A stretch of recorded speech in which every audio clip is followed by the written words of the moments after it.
আসসালামু আলাইকুম। সংবাদে আপনাদের সবাইকে স্বাগত জানাচ্ছি। আমি ফিরোজ তোহা। শুরুতেই সংবাদ শিরোনাম। বাংলাদেশের সর্বশেষ গুরুত্বপূর্ণ আপডেট সংবাদে আপনাকে স্বাগত। শুরুতেই সংবাদ শিরোনাম, পরে বিস্তারিত। প্রথমে জানাবো আমাদের হাতে থাকা সর্বশেষ গুরুত্বপূর্ণ সবথেকে তাজা আপডেট সংবাদ। জাতিসংঘের সামনে বিএনপির শোডাউন, পালালো আওয়ামী লীগ। নিউ ইয়র্কে জাতিসংঘের সদর দপ্তরের সামনে অধিবেশন চলাকালে ব্যাপক লোক সমাগম ঘটায় বিএনপি। যুক্তরাষ্ট্রের বিভিন্ন রাজ্য থেকে ব্যানার ও ফেস্টুন নিয়ে দলটির নেতাকর্মীরা অন্তর্বর্তীকালীন সরকারের প্রধান উপদেষ্টা ডক্টর ইউনূস ও বিএনপির মহাসচিব মির্জা ফখরুল ইসলাম আলমগীর সহ রাজনৈতিক নেতাদের স্বাগত জানাতে দেখা গেছে। এ সময় আওয়ামী লীগের নেতাকর্মীরা বিএনপির শোডাউন দেখে ভয়ে সেখান থেকে পালিয়ে যায়। এরপর জানাবো খাগড়াছড়িতে অনির্দিষ্টকালের জন্য ১৪৪ ধারা জারি। খাগড়াছড়ি সদরে অবরোধ চলাকালে আইনশৃঙ্খলা পরিস্থিতির অবনতির আশঙ্কায় খাগড়াছড়ি পৌর ও সদর এলাকায় আজ দুপুর ২টা থেকে অনির্দিষ্টকালের জন্য ১৪৪ ধারা জারি করেছে প্রশাসন। এদিকে ভালো নির্বাচনের বিকল্প নেই, ইসির উপর আস্থা আছে জানিয়েছেন প্রধান উপদেষ্টা, বলল সিইসি। প্রধান নির্বাচন কমিশনার এম নাসিরুদ্দিন বলেছেন, ভালো নির্বাচনের কোনো বিকল্প নেই, ইসির উপর অন্তর্বর্তীকালীন সরকারের প্রধান উপদেষ্টার আস্থা রয়েছে। আজ দুপুরে নির্বাচন ভবনে সাংবাদিকদের সঙ্গে আলাপকালে তিনি এসব কথা বলেন। এবারে জানাবো জামালপুরে সাংবাদিকের ঝুলন্ত মরদেহ উদ্ধার। জামালপুরের ইসলামপুরে সাংবাদিক ওসমান হারুনির ঝুলন্ত মরদেহ উদ্ধার করেছে পুলিশ। আজ দুপুরে পৌরসভার পালাবান্দার ভাটি পাড়ায় তার নিজ বাড়ি থেকে মরদেহ উদ্ধার করা হয়েছে। এবং সর্বশেষ জানাবো ব্যর্থ চীন রাশিয়ার প্রচেষ্টা ইরানের উপর পুনর্বহালের দাবি তুলেছে জাতিসংঘের নিষেধাজ্ঞায়। ইরানের উপর নিষেধাজ্ঞা ৬ মাস পেছনে চেষ্টা করেছিল রাশিয়া এবং চীন, কিন্তু সেই প্রচেষ্টা ব্যর্থ হয়। তেহরানের উপর সব ধরনের নিষেধাজ্ঞা পুনর্বহাল করতে যাচ্ছে জাতিসংঘ। আজ নিষেধাজ্ঞা কার্যকর করা হবে। জাতিসংঘে ব্রিটেনের প্রতিনিধি বারবারা গতকাল এই তথ্য নিশ্চিত করেছেন খবর রয়টার্সের। তিনি জানিয়েছেন, ইরান যে ধরনের অপরাধ করেছে তার উপর থেকে নিষেধাজ্ঞা ওঠানো যাবে না। এই ঘটনার পরই আবার আজ থেকে ইরানের উপর নতুন নিষেধাজ্ঞা কার্যকর করা হচ্ছে। প্রিয় দর্শক, এতক্ষণ শুনছিলেন সংবাদ শিরোনাম, এবারে বিস্তারিত। তবে তার আগে বন্ধুরা, অনুরোধ থাকবে এই সংবাদটিতে একটি লাইক দিন। এই চ্যানেলে আপনি নতুন হয়ে থাকলে আমাদের সংবাদটি দেখতে দেখতে চ্যানেলটি সাবস্ক্রাইব করে রাখুন। কমেন্ট করে বন্ধুরা আপনার মূল্যবান মতামত জানিয়ে দিন আপনি বিশ্বের কোন দেশ থেকে বা বাংলাদেশের কোন স্থান থেকে আমাদের সংবাদটি দেখছেন এবং শুনছেন। আর বন্ধুরা, এই সংবাদটি আপনার সোশ্যাল মিডিয়া ফেসবুকে শেয়ার করে বন্ধুদেরও দেখার সুযোগ করে দিন। এবারে বিস্তারিত।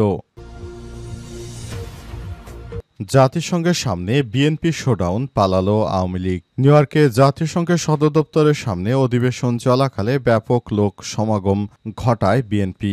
যুক্তরাষ্ট্রের বিভিন্ন রাজ্য থেকে ব্যানার ও ফেস্টুন নিয়ে দলটির নেতাকর্মীরা অন্তর্বর্তীকালীন সরকারের প্রধান উপদেষ্টা ডক্টর মোহাম্মদ ইউনূস ও বিএনপির মহাসচিব মির্জা ফখরুল ইসলাম আলমগীর সহ রাজনৈতিক নেতাদের স্বাগত জানাতে জড়ো হন।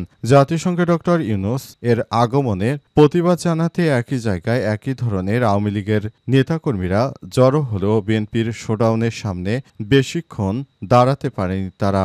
একজন নেতাকে বেদম মারধরের পর আক্রমণকারীদের বিরুদ্ধে ব্যবস্থা না নিয়ে পুলিশ উল্টো আক্রান্ত নেতাকে তুলে নিয়ে যায়। এই ঘটনার পর আওয়ামী লীগ ওই এলাকা ত্যাগ করে নিরাপদ দূরত্বে চলে যায়। এর আগে আওয়ামী লীগ জ্যাকসন হাইটস জেএফকে বিমানবন্দর ও ম্যানহাটনের গ্র্যান্ড হায়াত হোটেলে সন্ত্রাসী কর্মকাণ্ড পরিচালনা করে। আওয়ামী লীগের অনুষ্ঠানে যোগ দিতে যুক্তরাষ্ট্রে এসেছিলেন নিজুম মজুমদার। অদূরে দাঁড়িয়ে থেকে মারামারি সংবাদ শুনে তিনি আর সমাবেশে যোগ দেননি। তিনি ওখান থেকেই পালিয়ে যান। প্রত্যক্ষদর্শীরা জানিয়েছে, স্থানীয় সময় শুক্রবার সকাল ৯টায় আজ শনিবার জাতিসংঘের সদর দপ্তরের অধিবেশনে ইসরায়েলের প্রধানমন্ত্রী বেঞ্জামিন নেতানিয়াহু ভাষণ দেন। ওই সময় পুরো অধিবেশন ফাঁকা হয়ে যায়। বাংলাদেশের কূটনৈতিকরা প্রায় সব দেশের কূটনৈতিক ওয়াকআউট করে চলে যায়। নেতানিয়াহুর অধিবেশন স্থল থেকে চলে যাওয়ার আধা ঘন্টা পর প্রধান উপদেষ্টা ডক্টর ইউনূস রাজনৈতিক দলের নেতাদের নিয়ে জাতিসংঘের অধিবেশনে যোগ দেন।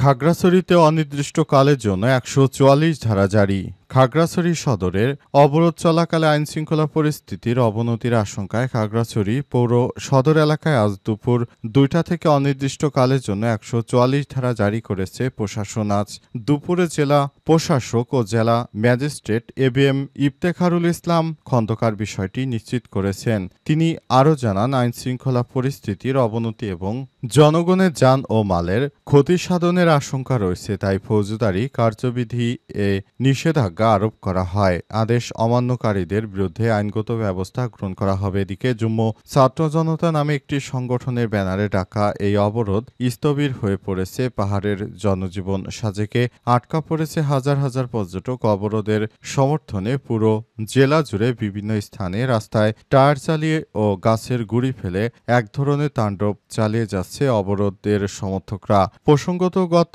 মঙ্গলবার খাগড়াছড়ি সদরের সিঙ্গিনালা এলাকায় এক স্কুল ছাত্রীকে দলবদ্ধ ধর্ষণের অভিযোগে বুধবার থেকে জড়িতদের শাস্তির দাবিতে বিক্ষোভ শুরু করে যুগ্ম ছাত্র জনতা নামে একটি সংগঠন। এই সংগঠনের ডাকে বৃহস্পতিবার আধাবেলা সড়ক অবরোধ পালিত হয়। গতকালের সমাবেশ থেকে আজকের অবরোধ কর্মসূচি ঘোষণা করা হয়। যুগ্ম ছাত্র জনতার এই আন্দোলনে সংহতি প্রকাশ করেছে ইউপিডিএফ সমর্থিত পাহাড়ি ছাত্র পরিষদ, হিল উইমেন্স ফেডারেশন ও গণতান্ত্রিক যুব ফোরাম। ভালো নির্বাচনের বিকল্প নেই, ইসির উপর আস্থা আছে বললেন প্রধান উপদেষ্টা। প্রধান নির্বাচন কমিশনার এএমএম নাসির উদ্দিন বলেছেন, ভালো নির্বাচনের কোনো বিকল্প নেই, ইসির উপর প্রধান উপদেষ্টার আস্থা আছে। আজ নির্বাচন ভবনে সাংবাদিকদের সঙ্গে আলাপকালে তিনি এসব কথা বলেন। তিনি বলেন, প্রধান নির্বাচন কমিশনার বলেছেন, ফেব্রুয়ারিতে নির্বাচন করতে দৃশ্যমান ও অদৃশ্য চ্যালেঞ্জ মোকাবেলা করে এগিয়ে যাচ্ছে কমিশন।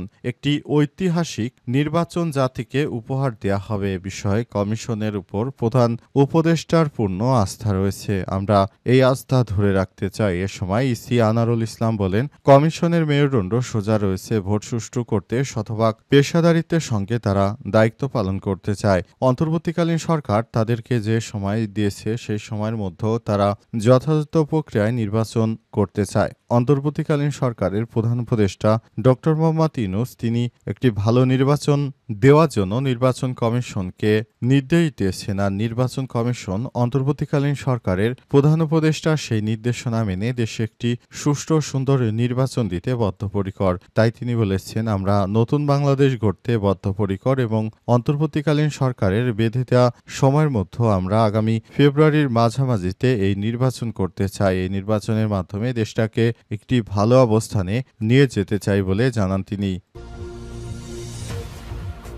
জামালপুরে সাংবাদিকের ঝুলন্ত মরদেহ উদ্ধার।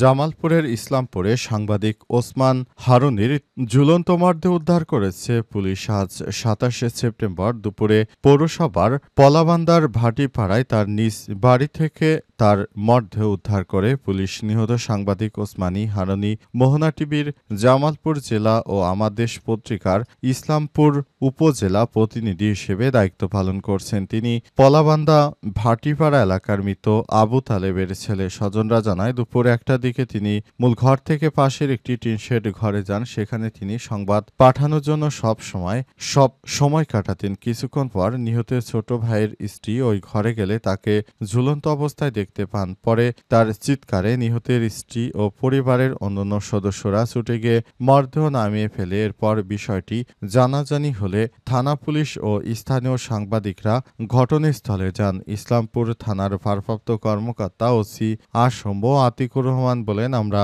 ঘটনাস্থল পরিদর্শন করেছি। পরিবারের কোনো অভিযোগ না থাকায় মরদেহটি দাফনের জন্য হস্তান্তর করা হয়েছে। প্রাথমিকভাবে ধারণা করা হচ্ছে মানসিক চাপ ও শারীরিক অসুস্থতার কারণে তিনি আত্মহত্যা করতে পারেন। তবে এ বিষয়ে আরও তদন্ত করা হবে বলে জানিয়েছেন পুলিশের ওই কর্মকর্তা। তার সঙ্গে কারো লেনদেন আছে কিংবা সংবাদ প্রকাশের ক্ষেত্রে কেউ প্রেশারাইজড করেছে কিনা এই বিষয়টিও আমরা খতিয়ে দেখব।